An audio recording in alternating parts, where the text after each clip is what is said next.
I think one thing that is going to be interesting on the trilogy series is that a lot of times, Matt, I like that roll up there on a big guy like Vader. You just think that'd be impossible, but there you are. One of the things that I think about the trilogy series, Matt, is I'm sure a lot of these, when like this first match is happening, I'm pretty sure like they just did it on film. Went, oh, we'll go for another match. And, we'll have to get a third one in as well. Like, I'm sure a lot of these matches, Matt, weren't like pre-decided that they're going to have 3 or at least 2 sometimes. I know in WWE, like today, we kind of become accustomed. We know where they're going to go with things sometimes. We know there's going to be like 3-4 matches, like at every pay-per-view before they finish the feud. But this is a time where that wasn't really happening as much. And so if you got a back-to-back match, let alone a trilogy, that was kind of quite something. And it normally meant there was like a demand for it and that there was unfinished business. And it wasn't sort of done purposely to get to another pay-per-view like today's are. I think that's worth pointing out. I think when we go back to a lot of these older ones, I think that'll be the big difference that we see is that they're not booked intentionally to go to a second or a third match. It's just kind of done on the feel and the demand, really. But whenever we go back and we look at old retro stuff, especially from like the early 90s, I always like to look at the fans, Matt, what they're wearing and stuff like that. And, no exception here. One of the things about WCW, as we see a cover there, is that we know that our fanboy, old Dave Meltzer, he got front row quite a lot in these shows, Matt. He was a WCW guy for sure back in these days. So we're probably going to see him a lot, like the number one fan of the WWF that we all talk about, Vlad. Always gets mentioned on our retrospectives, and I'm guaranteeing you we will see him somewhere along on this series, that's for sure. So it looks like now, Matt, we've finally got to the stage where like the heel, the big man, is like all of a sudden going to take control of the match. Crazy strength there from Vader. It's kind of off topic, but when I ever look back on Vader and the way that he is and the way he carries himself and sort of his pace in that ring, particularly like these modern days, I do wonder, do people like Brock Lesnar sort of look at him and sort of subconsciously pick up on stuff from him and sort of carry that through into their wrestling technique? Because I could be totally wrong, but I see a lot of Brock Lesnar's style in this guy. I mean, not the high-flying stuff, but even though Brock Lesnar is incredibly athletic, or could be if he wanted to be, it just seems like that kind of imposing bully style a lot of other wrestlers do replicate. Yeah, I think you're right. I think there's a lot of his mannerisms are very similar. Not sure what kind of shot this is from behind Ron Simmons that they're trying to pull off here. Maybe they should do that today behind Michael Cole and Rene. Just getting over the shoulder. And that there is your classic WCW commentators table, by the way. Now, we are accustomed to it on Raw, but believe me, they didn't come up with that one. That was a WCW kind of concept. They always did that. I'll never kind of quite understand. I used to really get on my nerves, actually.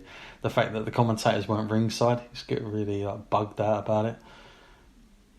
And there was the outdated concept of dropping someone's arms 3 times. Yeah. They could be passed out and have some brain damage, but just drop the arm 3 times. Yeah. I love the fact, like how, like you say, Matt, he's like kind of bullying here. Like the fact that he just like chucked his like leg back and took his arm out as he's trying to get up. It's kind he's of like definitely a guy with a reputation that you don't want to like make him angry. Really. Yeah. But there's something about like, and I don't want to I probably sound old when I say these things, but there's something about when you go back to these matches and you look at the way the pace, the selling. I mean, I just think selling is such a lost art today, and people don't always sell the right things, and it means less and less every time they don't for the next time. But selling back here was a massive deal. It was much more a thing than it is today, but it really does give more to the match, I feel, when guys can really do that.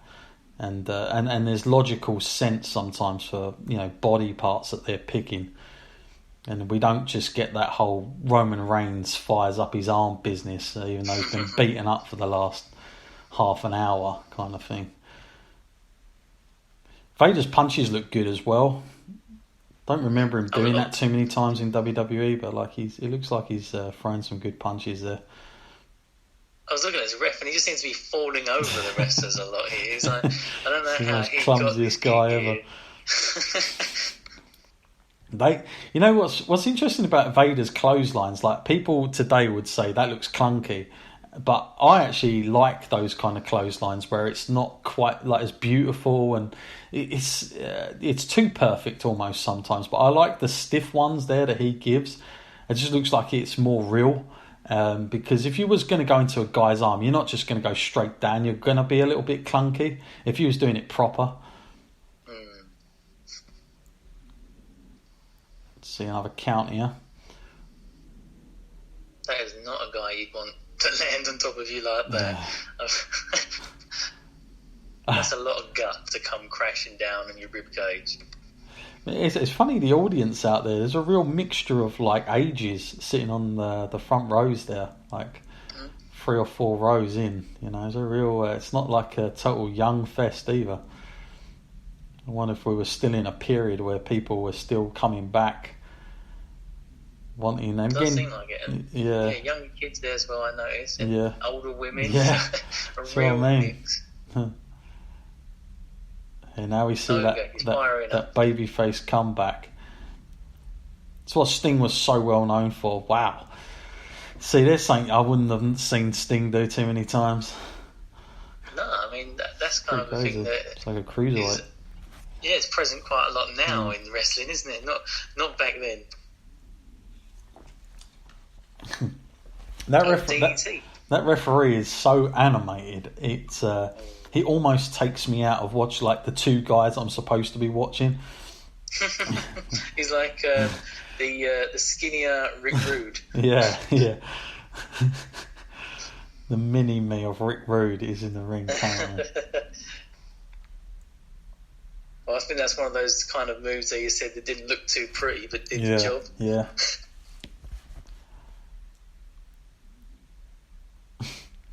But I don't know what it is. Also, the ropes was always fascinating to me. So they went with blue, black, and yellow. Now WWE's traditionally, Matt, was red, white, and blue, wasn't it? The old ones. But I remember these rings you could buy in the shop at the time. As far as I remember, WCW had it looked a little bit better for my toys to play on.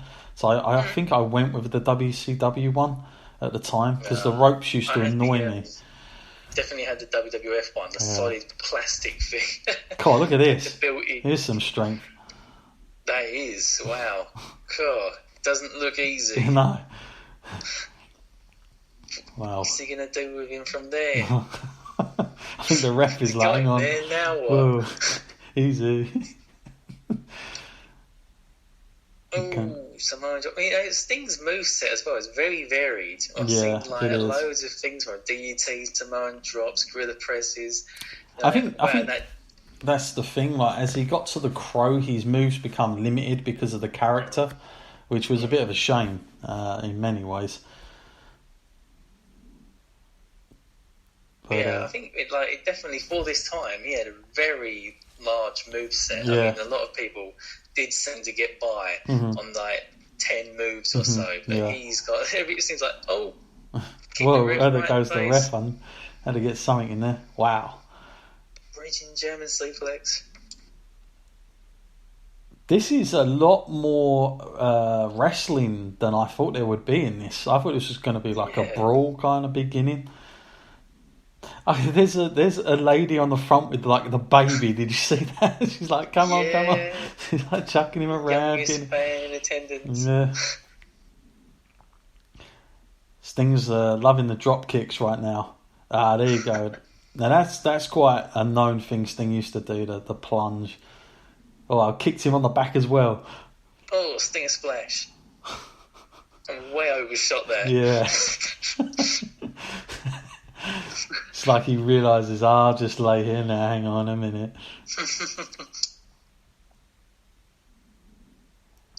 Again, back in a time where WWE and WCW, WCW especially actually, managers was such a big thing, such common stuff that you'd see. Today, very, very seldom do we see the managers ever. Such a rare thing now. It's kind of like there are things now that we just do not see. And so we see a bit of blood now there, Matt. On Stinger. Do you suspect a little bit of blading went on in the corner there? Yeah, I'm guessing that's why he was hung up there for a while. He must have been doing something. That's for sure. I was always like, I loved like the fact that Vader's mask pretty much never changed wherever he went. Pretty much stayed like that. Definitely a massive symbolic part of his character, that mask. Yeah. Whenever I think of him, I never think of him with it off. I always think of him with it on. Yeah, I think even when he sat at the Hall of Fames, he had it on as well. He just never took it off, like a kind of Mexican wrestler that doesn't take his mask off. Here we go. Say it was that great at hiding his identity, though. Yeah. So that power bomb. That always looked nasty. There we go. Done the job. And Big Van Vader winning that match. That was how he can make things look so brutal and violent, but he is a safe worker for sure, because he definitely didn't hurt too many people. I mean, there's always going to be one or two. But... So I want to let everybody know, this is now Vader becomes the new WCW heavyweight champion on this victory. So it's a big deal. It's not like just a load of nothing here.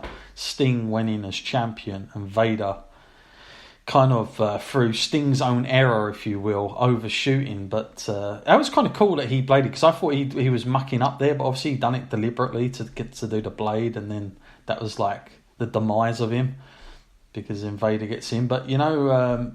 I love that with the hands. He's got so many little trademarks, Vader. If he was around today, he would have been a merch seller for sure. Like you say, he would have been like Lesnar in a lot of ways. I think this guy. So here we go. They're now going to do a replay of it. And you could clearly see that he didn't. That was a bit of a this power bomb though, like, I don't care what anyone says. The way he delivers that, it's almost like he makes their back like twisting as he does it. Yeah. And just go straight for the cover. So, there you go. Our first match over and done with, as they're now attending to Sting in the ring. Look at that, look at that there, Matt, from the commentating. I think he dyed his hair a little bit there. Does seem like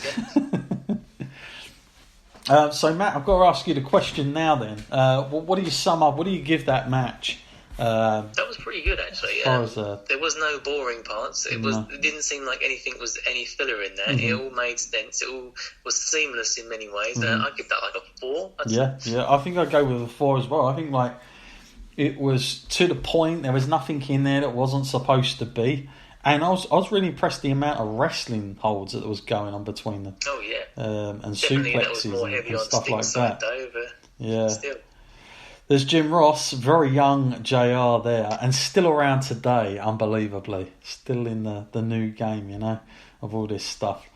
So, we're going to literally end that one there, guys, and we're going to go on to the next one now, which we're going to get to. So, guys, the next now show is from Starrcade 1992. This happened on December the 28th. 1992, and guys, I want you to literally go to 1 hour 59 minutes and 45 seconds. Again, I'll write this in the description so you guys can find it and you'll be able to pause the episode as you do so. And again, on the count of 1, we are going to hit that play button. So here we go, 3, 2, 1. So now we're at Starrcade, Matt, and we're also at the King of the Cable finals here. at Starrcade. Now, Starrcade, for anybody that doesn't know, was the parallel of their big WrestleMania show. It always took place sort of December time, sort of the end of the year, as opposed to WrestleMania being like at March and April. Theirs was the other way around. There you can see Harley Race, Matt. He's kind of cut his hair down. I feel the mullet is going. Yeah. Vader now, he's dropped